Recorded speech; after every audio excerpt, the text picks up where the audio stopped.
पुनः आप सभी का स्वागत है। अत्यंत हर्ष के साथ मैं इस कार्यक्रम की औपचारिक शुरुआत के साथ आप सबके साथ कुछ साझा करना चाहता हूँ। ये वेलकम एड्रेस है।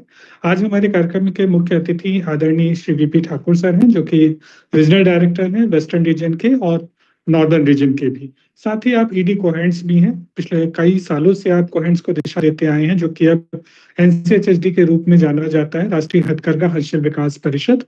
आज की जो कार्यशाला है वो एक दिन की कार्यशाला है, जिसमें हम डिटेल में कार्यशाला का क्या बैकग्राउंड है वो तरुण सर से सुनेंगे। मैं इसके पहले सभी क्लस्टर के साथियों का, सभी इंस्टीट्यूट्स का स्वागत करता हूं, जो हमारे साथ आर्टिजन जुड़े हुए हैं, जो स्टूडेंट्स जुड़े हुए हैं, जो विभिन्न क्षेत्र के सब्जेक्ट एक्सपर्ट आज हमारे साथ जुड़े हुए हैं, उन सबका मैं स्वागत करता हूं।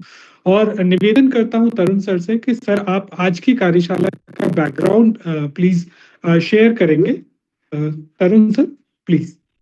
मॉर्निंग फजल भाई एंड ऑल, आप सभी का इस कार्यशाला में स्वागत है। जैसा कि आपने कार्यक्रम में देखा कि आज का जो कार्यक्रम है वो एंटरप्रेन्योरशिप अवेयरनेस प्रोग्राम है, या जिसे हम उद्यमी जागरूकता कार्यक्रम कहते हैं। ये कार्यक्रम आज आयोजित किया जा रहा है और मुख्य रूप से ये जो कार्यक्रम है ये एक भारत सरकार के मिनिस्ट्री ऑफ एमएसएमई की योजना है, जिसे हम ईएसडीपी के नाम से जानते हैं, entrepreneurship and skill development programme. इस प्रोग्राम के अंतर्गत 3 और प्रोग्राम हैं, जिसमें 1 दिवसीय प्रोग्राम है एंटरप्रेन्योरशिप अवेयरनेस प्रोग्राम या उद्यमिता जागरूकता कार्यक्रम, और 5 दिवसीय एमडीपी या मैनेजमेंट डेवलपमेंट प्रोग्राम, और तीसरा प्रोग्राम है जो कि 6 सप्ताह का है, उसे हम कहते हैं एंटरप्रेन्योरशिप कम स्किल डेवलपमेंट प्रोग्राम। तो उसमें एंटरप्रेन्योरशिप और स्किल डेवलपमेंट दोनों के ऊपर उस 6 सप्ताह में बात की जाएगी।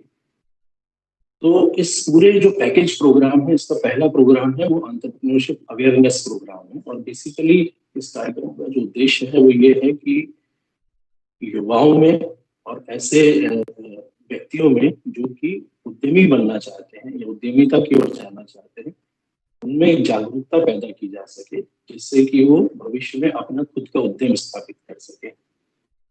इस कार्यक्रम का उद्देश्य, एक दिवसीय कार्यक्रम का उद्देश्य आपको कुछ महत्वपूर्ण जानकारी करना है, जिसमें मुख्य रूप से ये है कि उद्यमिता क्या है और उद्यमिता क्यों आवश्यक है। दूसरा ये है कि उद्यमिता के लिए जो भारत सरकार की और विभिन्न राज्य सरकारों की अनेकों योजनाएं हैं, जिसको हम कहते हैं कि इकोसिस्टम है इस देश में, जो कि माइक्रो, स्मॉल और मीडियम एंटरप्राइजेस, मतलब सूक्ष्म उद्योग, छोटे उद्योग और मीडियम उद्योग या मध्यम उद्योग, उनको स्थापित करने की प्रक्रिया क्या है, कौन से विभाग ऐसे हैं जो इस कार्य में मदद करते हैं, कौन सी संस्थाएं हैं, कौन सी एजेंसीज हैं जो इस कार्य में मदद करती है। तो इसके बारे में भी आपको जानकारी प्रदान करना इस कार्यक्रम का उद्देश्य है, कि जिससे कि आप समझ सकें कि एक अगर आप भविष्य में उद्यमी बनना चाहते हैं या अपना कुछ स्वरोजगार स्थापित करना चाहते हैं, तो उसकी प्रक्रिया क्या है और कौन कौन से विभाग हैं, कौन कौन सी योजनाएं हैं जो आपको इसमें मदद कर सकती हैं। तो मुख्य रूप से इस कार्यक्रम का आज का उद्देश्य ये है कि आप जागरूक बने, आप अवेयर हो, आप इन्फॉर्म्ड हो, आप ये समझ सके कि किस तरह से इस पूरे देश का इकोसिस्टम काम करता है। दूसरी चीज ये है कि ये इसकी आवश्यकता क्यों है। ये भी समझने की जरूरत है कि इस तरह के कार्यक्रमों को करने की आवश्यकता क्या है।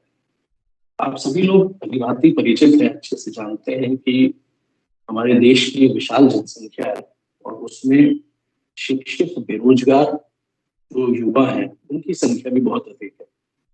किसी भी देश की सरकार सभी युवाओं को एजुकेट कर सकती है, उनको अच्छे एजुकेशन के लिए विभिन्न इंस्टीट्यूशंस को ले जा सकते हैं, लेकिन सबको रोजगार प्रदान नहीं किया जा सकता।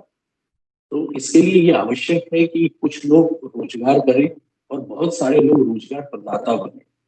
तो ये सरकार भी चाहती है और ये समय की मांग भी है कि हम में से ज्यादातर लोग रोजगार के बजाय स्वरोजगार की तरफ आकर्षित हों, जिससे न केवल हम अपने लिए रोजगार पैदा करें बल्कि दूसरों को भी रोजगार दे सकें।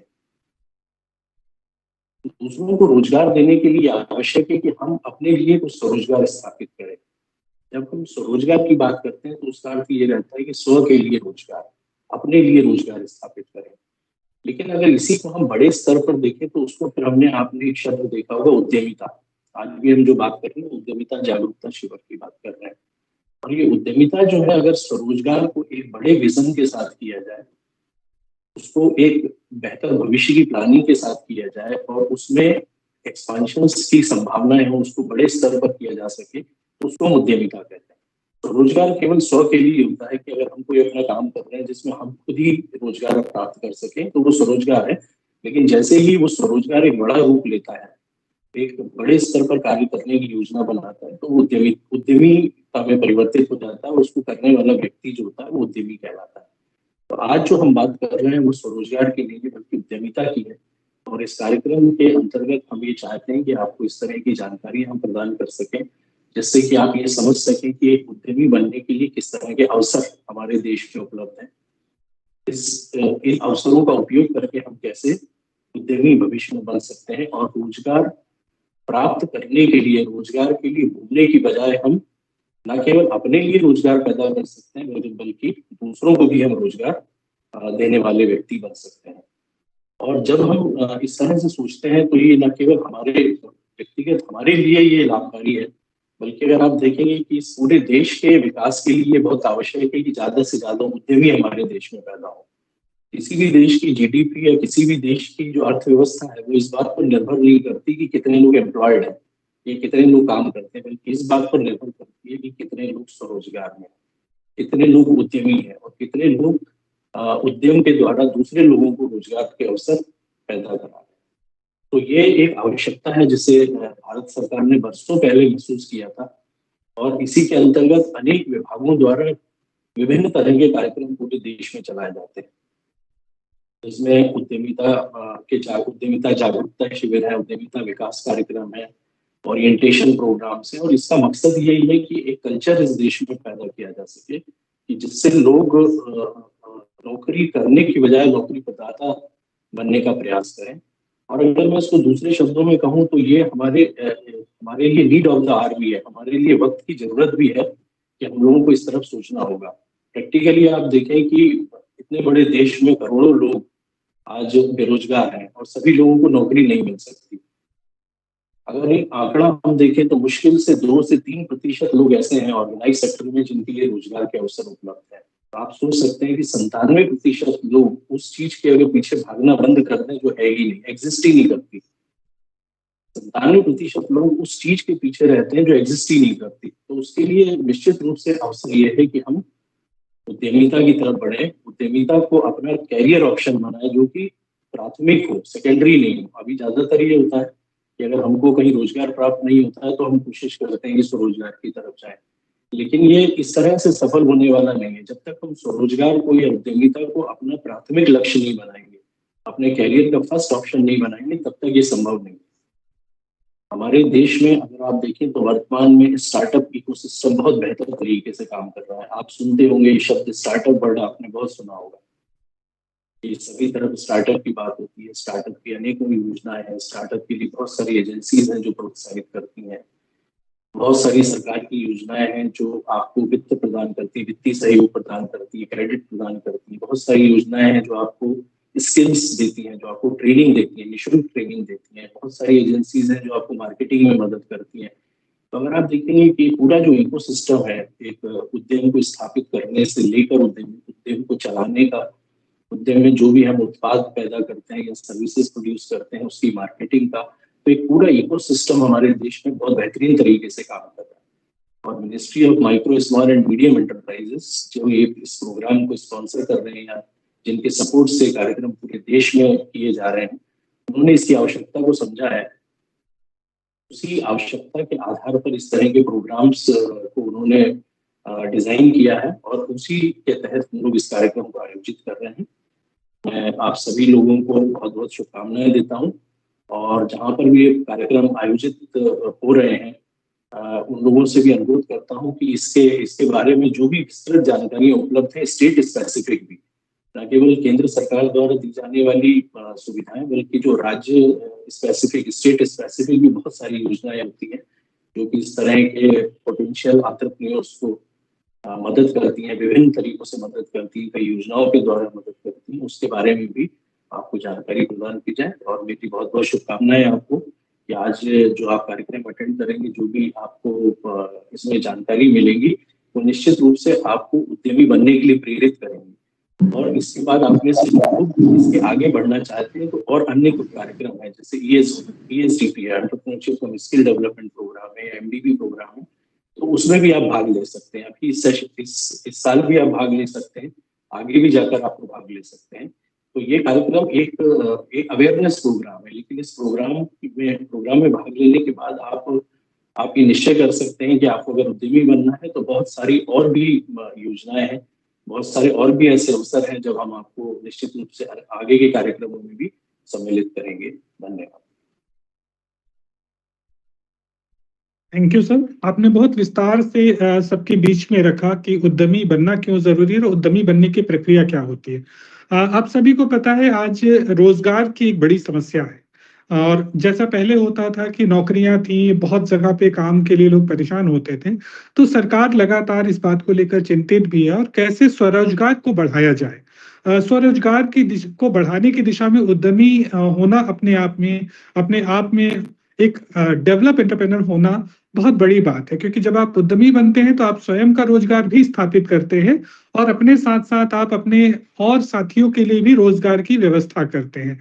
जब आप अपना यूनिट शुरू करते हैं, आप अपने लिए बाजार की व्यवस्था करते हैं, तो आपके पास बहुत सारे अवसर होते हैं जब बाकी लोगों को भी आप अपने कामों में जोड़ते हैं। आज के कार्यक्रम की थोड़ा और विस्तार से रूपरेखा आज मैं आप सबके सामने रखता हूँ, जिससे भी ये मैं बताना चाहूंगा।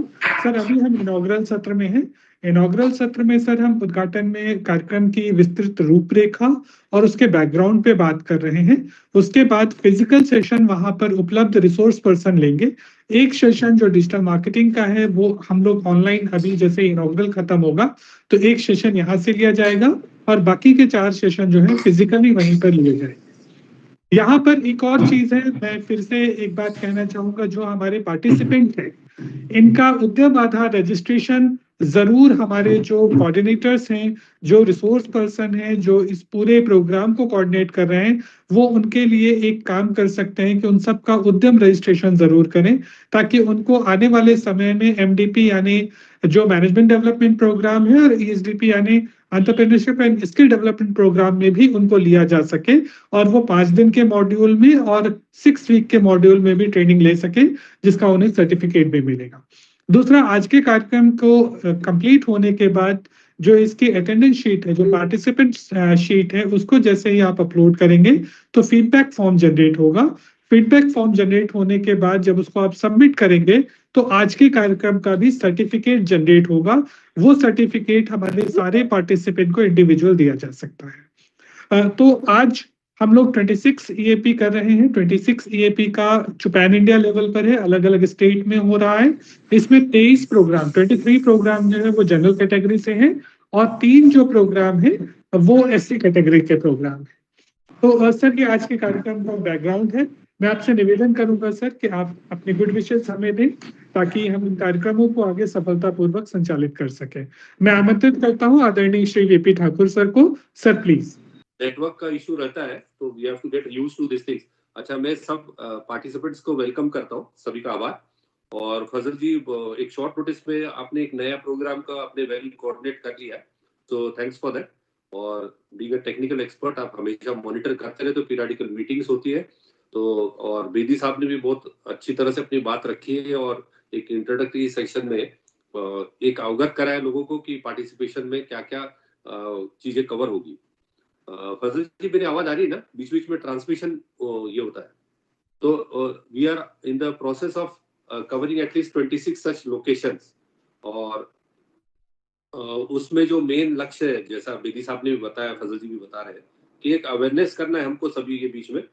जो नया एंटरप्रेन्योर कल के दिन में एंटरप्रेन्योर बनने जाएगा उसके बारे में, जो हर स्टेट कवर करेगा और जो एक एंटरप्रेन्योर का करियर ऑप्ट करेगा। क्योंकि हम, जैसा इन्होंने बहुत अच्छी बात रखी और बहुत बड़ी बात है कि एम्प्लॉयमेंट एक बड़ा चैलेंज है और आर्टिजन सिर्फ बनना नहीं, उसके बाद में उसको स्किल आना चाहिए, एंटरप्रेन्योरशिप क्वालिटी होनी चाहिए, माल की प्राइसिंग है, प्रोडक्ट प्राइसिंग है, डिजाइन है, हर चीज के बारे में ज्ञान लेना। और इसके लिए ये फायदेमंद साबित होगा। मैं ज्यादा समय नहीं लूंगा और मैं सबको फिर एक बार धन्यवाद करता हूँ। आपने बड़ी मात्रा में यहाँ पार्टिसिपेट कर रहे हो और मैं चाहता हूँ कि आप पूरी तरह से इसका लाभ उठाएं। धन्यवाद। Thank you very much. All the best. Thank you so much sir.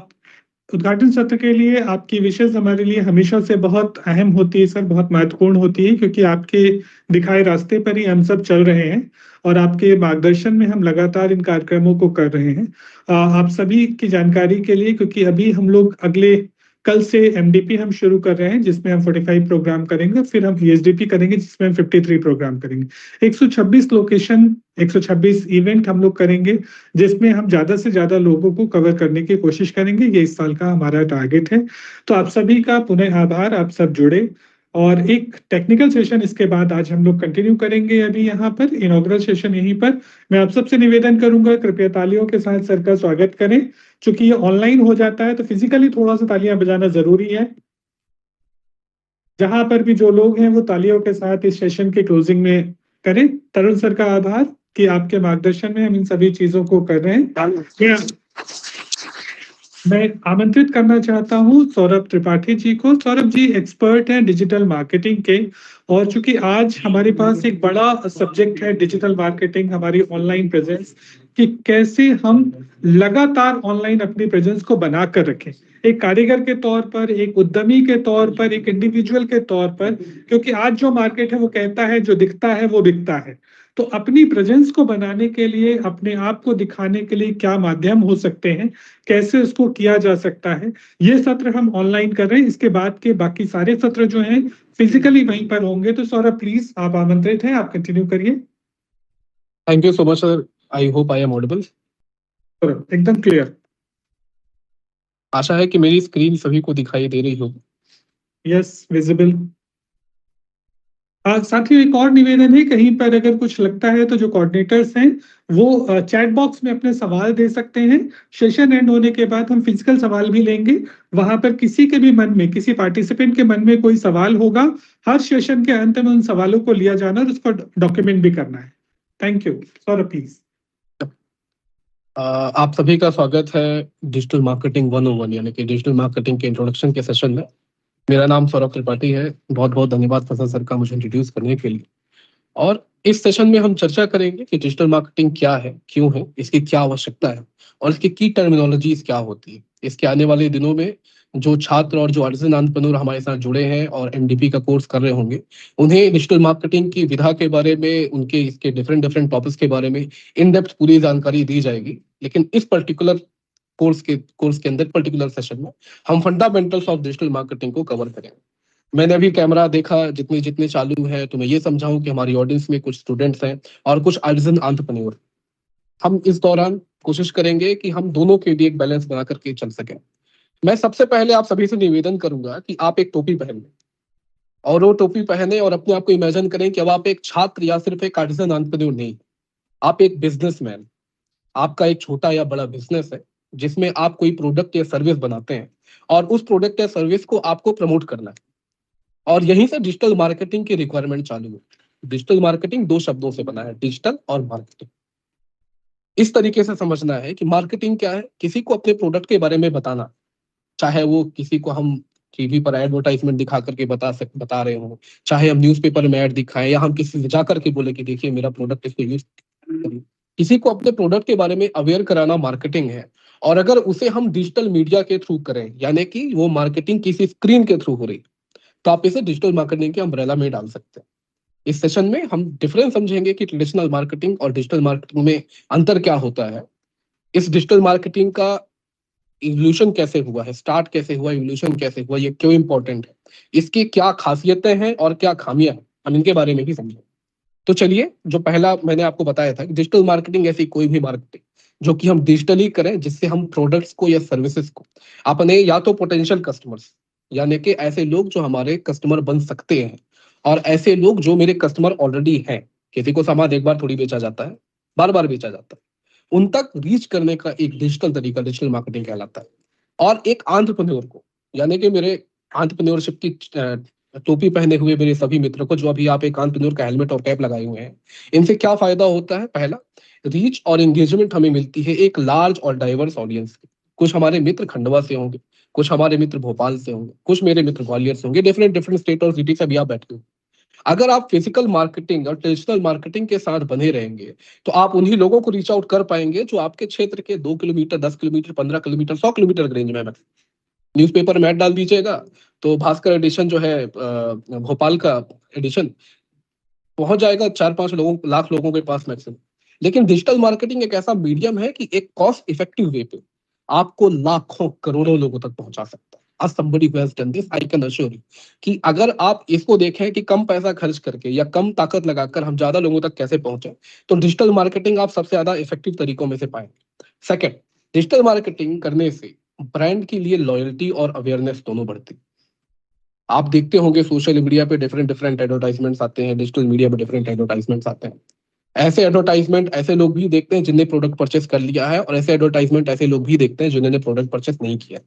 तो जो भी व्यक्ति आपका ऐड देख रहा है वो आपके प्रोडक्ट के बारे में अवेयर हो रहा है, वो तुरंत ऐड भले ना खरीदे। I will give you an example, मैं डेली कार नहीं खरीदता हूँ, लेकिन जब टीवी पे या इंटरनेट पे या किसी सोशल मीडिया वेबसाइट पे किया कि किसी कार का एडवर्टाइजमेंट आता है या हुंडई की किसी कार का एडवर्टाइजमेंट आता है, अगेन मैं उस समय तो कार नहीं खरीद रहा हूँ, जब मैं कार खरीदने जा रहा हूँ तो मेरे मन के एक कोने में होता है क्या ये वाली कार भी होती। तो डिजिटल मार्केटिंग एक लॉयल्टी और ब्रांड अवेयरनेस बनाती है।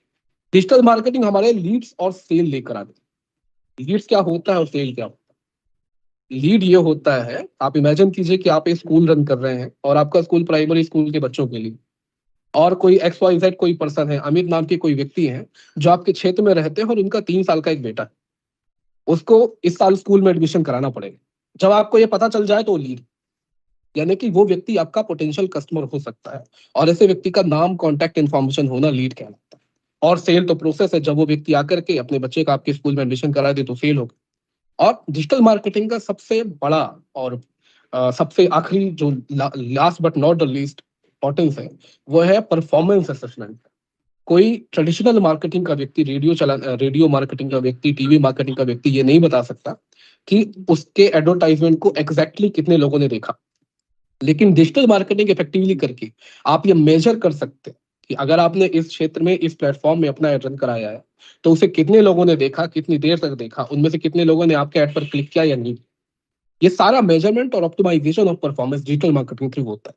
इसका एक बहुत अच्छा बाई प्रोडक्ट है कि आप डिजिटल मार्केटिंग को टारगेटेड और पर्सनलाइज कर सकते हैं। यानी कि फॉर एन एग्जांपल, टीवी पर जब आप कोई ऐड रन करते हैं तो टीवी पर वो ऐड सभी लोग देखते हैं जो उस चैनल को देख रहे हो, चाहे वो उस प्रोडक्ट से इंटरेस्टेड हो या ना हो, तो आप कीमत भी ज्यादा देते हैं। लेकिन डिजिटल मार्केटिंग करने से कोई व्यक्ति अगर आपको फ्री में, यानी कि सोशल मीडिया पर ऑर्गेनिकली फॉलो कर रहा है या आप पेड प्रमोशन कर रहे हैं, पर आप उस राइट व्यक्ति तक पहुंचते हैं जो आपका पोटेंशियल कस्टमर है, and whatever you are investing is not wasted on people who are not interested in your product. अब डिजिटल मार्केटिंग कई कई तरीकों से, कई वेज के थ्रू होता है। ऑर्गेनिक मार्केटिंग के थ्रू होता है, वेबसाइट्स के थ्रू होता है, ब्लॉग के थ्रू होता है, social media, email, search engine, कई तरीकों से होता है, जिसको आगे आने वाले सेशन में डिटेल से बताया जाएगा। अब हम डिजिटल मार्केटिंग को ट्रेडिशनल मार्केटिंग से कंपेयर करते हैं। ट्रेडिशनल मार्केटिंग क्या होती है? नॉन डिजिटल चैनल जैसे कि प्रिंट, रेडियो, टेलीविजन, बिलबोर्ड्स, इनका जब यूज करके प्रोडक्ट या सर्विस को प्रमोट करते हैं तो उसे ट्रेडिशनल मार्केटिंग कहा जाता है। ट्रेडिशनल मार्केटिंग से भी ट्रस्ट और क्रेडिबिलिटी बढ़ती है, एक अच्छा इंप्रेशन बनता है, और लोकल और नीश ऑडियंस तक आप आसानी से रीच कर सकते हैं। लेकिन ट्रेडिशनल मार्केटिंग के कुछ negative points. Traditional marketing costly होती है। दिल्ली के किसी अच्छे चौराहे में आप अगर बिलबोर्ड लगाने जाएंगे तो एक दिन की कीमत 10,000 रुपए से कम नहीं लेगा। और कोई भी बड़ा या छोटा शहर, आप जितने लोगों को ट्रेडिशनल मार्केटिंग के थ्रू रीच करना चाहेंगे, तो with the number of people who are increasing the cost will go higher and higher and higher. इसके साथ, जैसा मैंने पिछली स्लाइड पे बताया था, ट्रेडिशनल मार्केटिंग को मेजरमेंट करना बहुत कठिन होता है कि एग्जैक्टली कितने लोगों ने आपका एडवर्टाइजमेंट देखा। I will give you an example. Dainik Bhaskar के पेज 3 में नीचे के चौथे वाले सेक्शन में आपने अपना एक एडवर्टाइजमेंट रन कराया। कितने लोगों को पता है कि तीसरा पेज कोई दैनिक भास्कर का पढ़ा हुआ या नहीं पढ़ा? तो मेजरमेंट करना बहुत कठिन हो जाता है, और इसीलिए रीच और इंटरेक्टिविटी बहुत लिमिटेड। अगर हम एक अच्छा कैंपेन करना चाहते हैं, अगर हम किसी सर्विस को अच्छे से प्रमोट करना चाहते हैं, तो एक अच्छा तरीका होता है कि डिजिटल और ट्रेडिशनल मार्केटिंग को पैरेलल इफेक्टिवली यूज किया जाए। इस ऐसा करने से कोई व्यक्ति ऑनलाइन भी आपको देख पा रहा है और ऑफलाइन भी आपको देख पा रहा है। जैसे कि आप ट्रेडिशनल मार्केटिंग से अवेयरनेस और इंटरेस्ट जनरेट कर सकते हैं, और डिजिटल मार्केटिंग से आप उस व्यक्ति का कॉन्टैक्ट इन्फॉर्मेशन आप ले सकते हैं और प्रोडक्ट सेल कर सकते हैं, क्योंकि वही व्यक्ति आपको बाहर होर्डिंग्स में, न्यूज़पेपर्स में के थ्रू भी देख रहा है, और वही व्यक्ति आपको ऑनलाइन भी ढूंढ पा रहा है। अब ये हो गया। अब हम आते हैं कि डिजिटल मार्केटिंग का हिस्ट्री और एवोल्यूशन क्या है। मैं आपको इंटरनेट के इंफ्रास्ट्रक्चर के बारे में बताना चाहता हूँ। गूगल एक सर्च इंजन है, आप जाकर के कुछ भी टाइप करते हैं और आपको इन्फॉर्मेशन फ्री में मिल जाती है। यूट्यूब पर आप वीडियोस फ्री में देख पा रहे हैं, कई सारी चीजें आपको, इंटरनेट मोस्टली फ्री है, तो कहीं ना कहीं से कोई ना कोई तो उसका पेमेंट कर रहा है, अदरवाइज गूगल फ्री में क्यों आपको अपनी सुविधा प्रोवाइड करे। ये सारा का सारा जो इंटरनेट है, more than 90-95% of is being run on ads और एडवर्टाइजमेंट। और जिस दिन से इंटरनेट का एग्जिस्टेंस है, जिस दिन से इंटरनेट बेस्ड इंडस्ट्री स्टार्ट खड़ी हुई है, कंपनीज खड़ी हुई है, उस दिन से एडवर्टाइजिंग उसका एक इंटीग्रल पार्ट है, और एडवर्टाइजिंग से ही डिजिटल मार्केटिंग बेनिफिट करता है। तो जो 1990s का टाइम था, जब इंटरनेट बहुत इन्फेंट स्टेटस पे था, तो वेबसाइट, ब्लॉग्स और ईमेल कॉन्सेप्चुअलाइजेशन में थे, स्टार्ट में थे, और याहू और गूगल जैसे सर्च इंजन थे, और इन पर एक स्टैटिक बैनर एडवर्टाइजमेंट रन कराया जाता था। मुझे लग रहा है कि आज हमारी ऑडियंस में से बहुत कम लोग ही ऐसे होंगे जिन्होंने 1990 से 2000 के बीच का इंटरनेट देखा है। पर आप ऐसा इमेजिन कीजिए कि एडवर्टाइजमेंट कोई सोशल मीडिया जैसी कुछ कोई चीज नहीं है, और जो ऐड एक व्यक्ति को दिख रहा है वो सभी को दिख रहा है। जब समय बढ़ा तो 2000 से लेके 2010-2015 के बीच सोशल मीडिया नेटवर्किंग और सोशल मीडिया वेबसाइट्स लॉन्च हुई। फेसबुक लॉन्च हुआ, दूसरी ट्विटर, यूट्यूब जैसी सर्विसेज लॉन्च हुई, जहां पर लोग एक दूसरे से कनेक्ट और कम्युनिकेट कर सकते थे, कनेक्ट होकर के कम्युनिकेशन कर सकते थे, और स्मार्टफोन और टैबलेट में भी एडवर्टाइजमेंट आने लगे।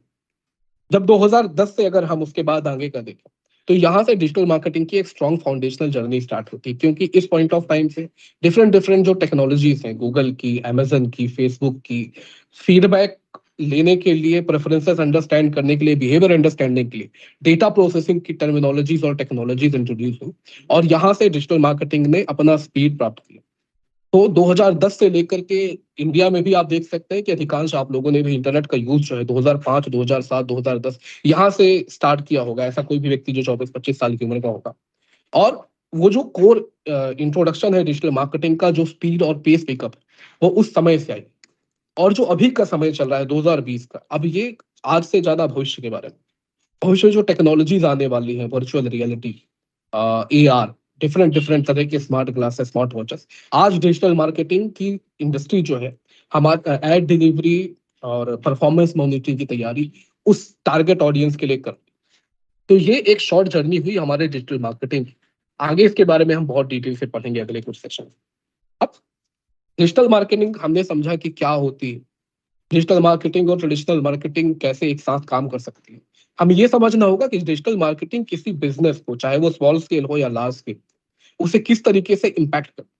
तो पॉजिटिव इम्पैक्ट क्या होते हैं कि कम कीमत में या कम अमाउंट ऑफ रिसोर्सेज खर्च करके कोई बिजनेस लंबे समय तक एक डाइवर्स और लार्ज ऑडियंस को रीच कर सकता है, अपनी अवेयरनेस बढ़ा सकता है, अपना लॉयल कस्टमर लोगों को बना सकता है, वो लोगों की कॉन्टैक्ट इन्फॉर्मेशन इकट्ठा करके सेल्स प्रोसेस कर सकता है, और इसके साथ इस सारे के सारे प्रोसेस को ऑप्टिमाइज कर सकता है। ऑप्टिमाइजेशन इन सेंस, आप इमेजिन कीजिए कि अभी आपने 1 लाख रुपए खर्च करके 2 लाख रुपए का प्रोडक्ट बेचा। I am giving an example कि 2 लाख रुपए का प्रोडक्ट बेचने के लिए 1 लाख रुपए एडवर्टाइजिंग में खर्च। आपने इस 1 महीने की जर्नी में सीखा कि ये पहला पॉइंट है, ये दूसरा पॉइंट है, ये तीसरा पॉइंट है, इन चीजों पर इंप्रूवमेंट किया जा सकता है। और अब जब आपने अगली बार 1 लाख रुपए खर्च किया, पिछली सीखी हुई लर्निंग्स को आपने अप्लाई किया, तो 1 लाख रुपए खर्च करने में 10 लाख रुपए की सेल। ये ऑप्टिमाइजेशन डिजिटल मार्केटिंग ही प्रोवाइड कर सकता है, क्योंकि आप सीख सकते हैं रियल टाइम में कि कोई यूजर आपके कंटेंट के साथ, आप जो सोशल मीडिया में, वेबसाइट में जो पोस्ट कर रहे हैं, उनसे कैसे इंटरेक्ट कर। और सबसे अच्छी बात एक इसकी ये होती है डिजिटल मार्केटिंग की, क्योंकि आपका कंटेंट प्लेटफॉर्म डिपेंडेंट बहुत कम हो जाता है। तो आपका कंटेंट चाहे डिजिटल हो, चाहे प्रोडक्ट हो, चाहे सर्विस हो, वो फिर भी हर तरह के यूजर तक पहुंच सकता है। हैंडीक्राफ्ट और हैंडलूम के सेक्टर में अगर हम देखा जाए, तो एक बहुत बड़ा चैलेंज होता है कि कोई क्राफ्ट अगर किसी रीजन पर बेस्ड, कोई पर्टिकुलर टाइप ऑफ क्राफ्ट है, कोई पैटर्नी साड़ी हो गई, कुछ हो गया, और अगर वो ऑलरेडी वर्ल्ड वाइड पॉपुलर नहीं है, तो उसे दुनिया के दूसरे हिस्सों तक पहुंचाने के लिए भारी भरकम एड कैंपेन्स करने पड़ेंगे ट्रेडिशनल मीडिया में। पर यही काम जो फैशन एंथुसियास्ट है, उनके पास पहुंचने का काम सोशल मीडिया और डिजिटल मीडिया के थ्रू बहुत आसानी से किया जा सकता है।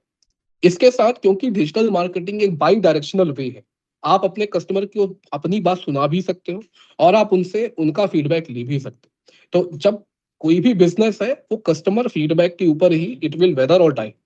कोई भी बिजनेस तभी अच्छा चलता है जब उसका कस्टमर जिससे प्रोडक्ट खरीदा है वो खुश हो।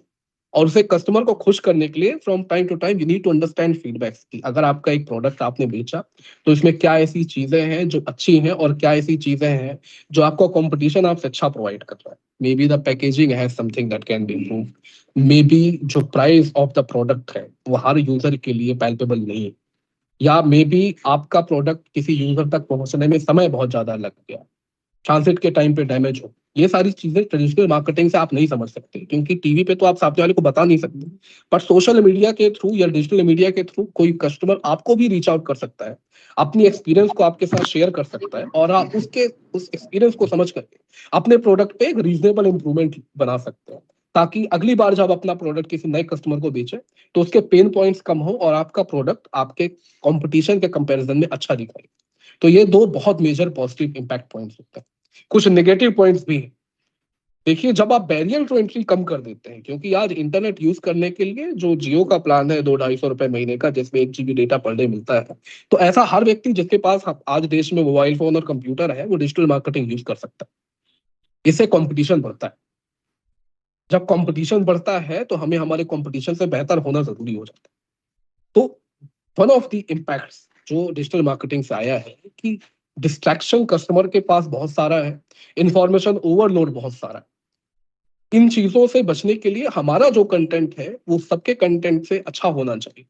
हमारा जो डिजिटल मार्केटिंग का जो पोस्ट मैं कर रहा हूँ सोशल मीडिया या किसी अदर मीडियम पे, उस पोस्ट की क्वालिटी दूसरे किसी मेरे कंपटीशन से अच्छी होनी चाहिए, मेरा टारगेटिंग अच्छा होना चाहिए। और क्योंकि कस्टमर बार बार डिस्ट्रैक्ट हो सकता है, सोशल मीडिया पर लोगों का रिटेंशन कम होता है। लोग इंस्टाग्राम पर 15-15 सेकंड की रील 2 घंटे लगातार देख सकते हैं, पर टीवी में इस समय आधे घंटे का एक एपिसोड देखना बहुत कठिन हो गया फॉर एन एग्जाम्पल। क्योंकि रिटेंशन टाइम कम है तो मेरे पास किसी यूजर को इम्प्रेस करने के लिए 10-15 सेकंड से ज्यादा का समय नहीं। तो मुझे अपना content short sweet and concise रखना होगा ताकि उसे लोग पढ़ करके और आसानी से समझ सके कि मेरा प्रोडक्ट क्या है और वो कैसे आगे बढ़ सकता है। इसके साथ कई सारे एथिकल और लीगल इश्यूज भी डिजिटल मार्केटिंग में अराइज हो सकते हैं फ्रॉम टाइम टू टाइम, जिसे एक बिजनेस ओनर को समझ कर रखना चाहिए। फॉर एन एग्जाम्पल, किसी का ईमेल कलेक्ट करते समय भारतीय कानून भी है, विदेशी कानून भी है। किसी का email address, phone number collect करने के बाद आप उसे किसी और को बेच नहीं सकते बिना यूजर को बताए।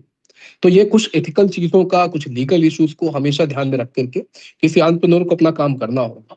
और साथ ही साथ जो different different negative sides of internet के हैं, फेक न्यूज हो गया, आपका कंपटीशन जो डिफरेंट डिफरेंट टाइप की पोस्ट कर रहा है वो हो गया, आपको उनको from time to time proactively और रिएक्टिवली उनसे ट्रीट करना होता है।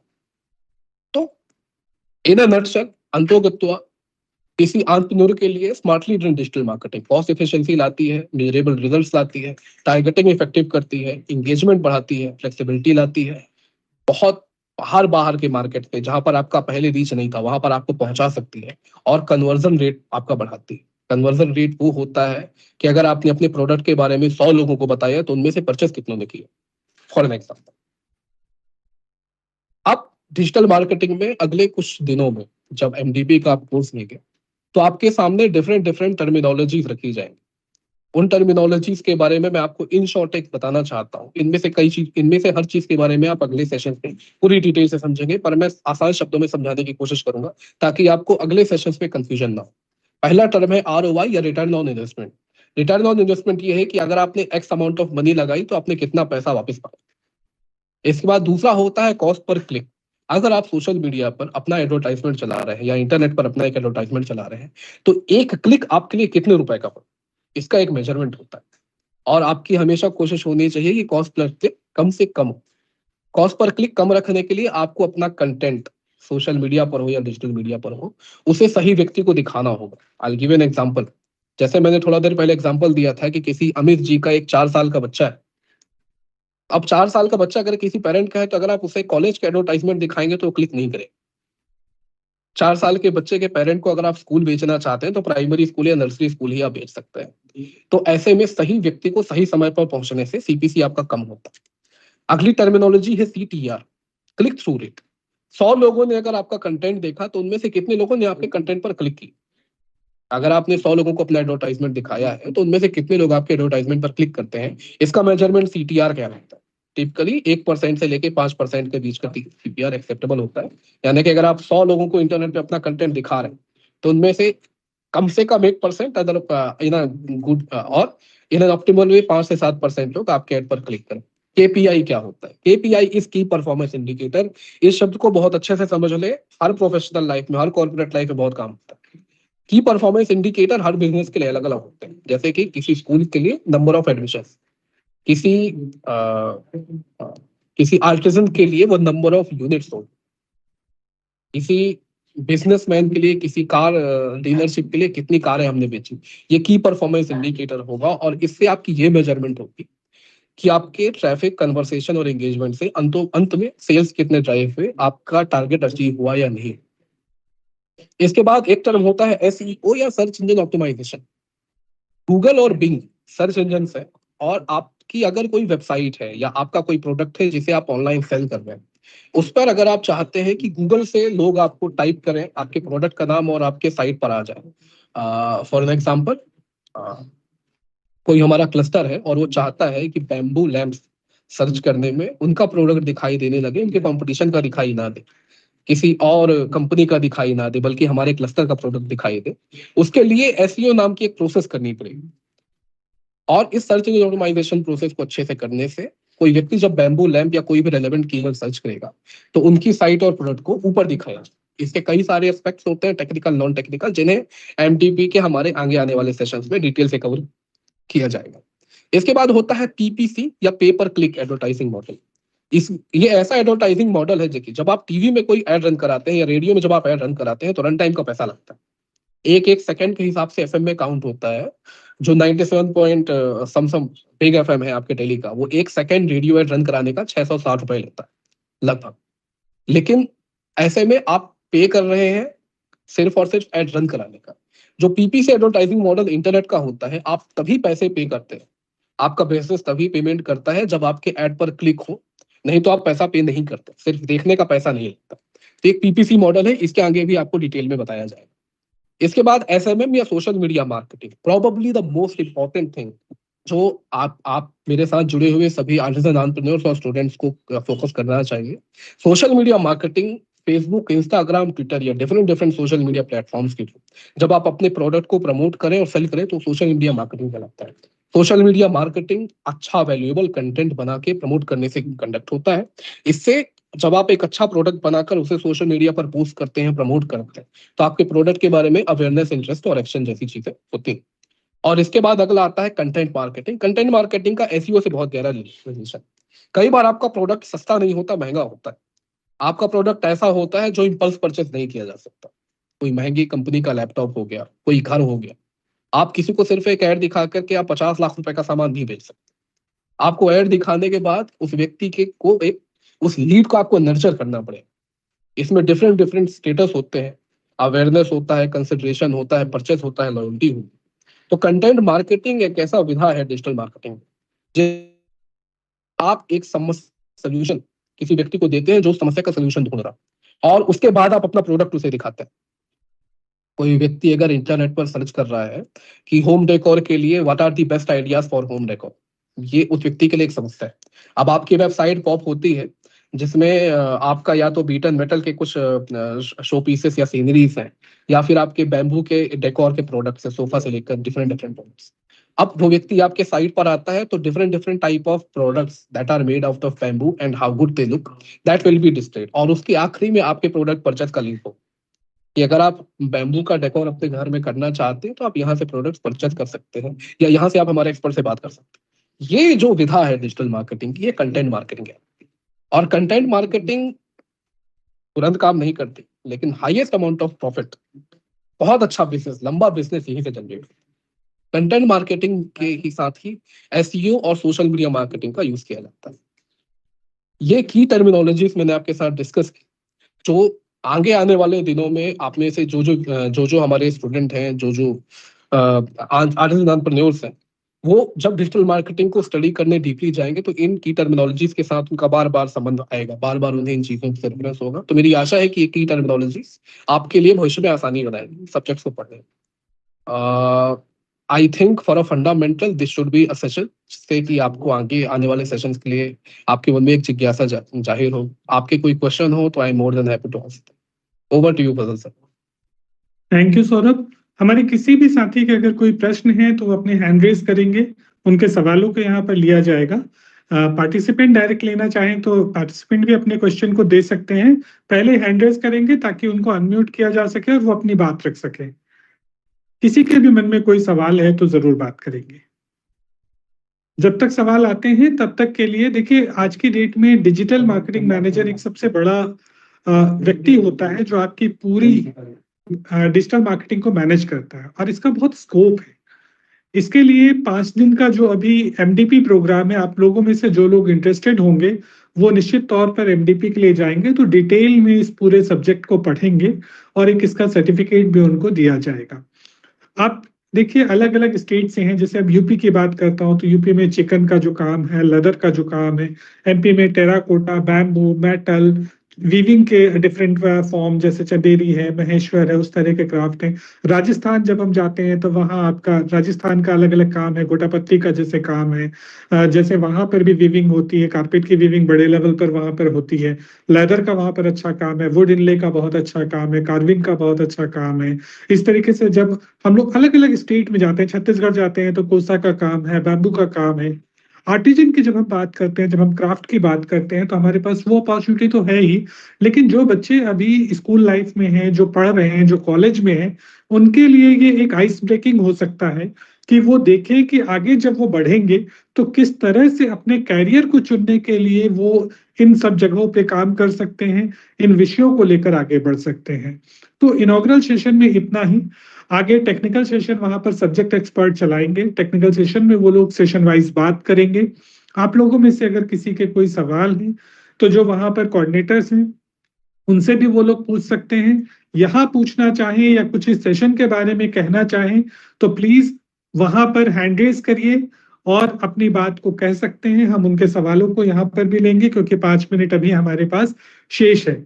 तो कोई भी अगर हमारे कोऑर्डिनेटर कोई सवाल करना चाहे या अपने विशेष देना चाहे तो वो भी अनम्यूट करके अपनी बात को कह सकते हैं प्लीज। तो साथियों, हमने एक चीज और ध्यान रखना है कि जब हम इन सेशंस को चला रहे हैं तो एक सेशन में अगर आप लोग पीएमईजीपी, मुद्रा या उस तरह की स्कीमों को भी ले पाए तो एंटरप्रेन्योर के लिए कितनी ह्यूज स्कीम है। जो उद्यमी है उसको जब पैसे की आवश्यकता है तो सरकार कैसे सब्सिडाइड लोन देती है, कैसे उस पर इन्वेस्ट करें, वो भी उसको पता होना चाहिए। तो आप उनको भी एक सेशन में जरूर लें, सब्जेक्ट एक्सपर्ट निश्चित तौर पर उस विषय में अपनी बात रख पाएंगे। तो आप सभी का पुनः आभार, पुनः धन्यवाद। आप सभी ने इनॉग्रल सेशन में पार्टिसिपेट किया। मुझे लगता है पूरी 26 लोकेशन में ये प्रोग्राम सफलतापूर्वक आयोजित हो रहा है। कार्यक्रम समापन पर पार्टिसिपेंट की लिस्ट एज पर फॉर्मेट जरूर सबमिट करें, फोटोग्राफ सेशन वाइज जरूर सबमिट करें ताकि आप सबके सर्टिफिकेट को जनरेट करने को लेकर किसी तरह की कोई प्रॉब्लम ना हो। विशाल, आप इसके लिए सभी जगह प्लीज कोऑर्डिनेट करें। कल फिर से हम मिलेंगे एमडीपी के सेशन के लिए। एमडीपी का इनॉग्रल सेशन 11 बजे होगा। तो पुनः आप सबका धन्यवाद, सभी को नमस्कार।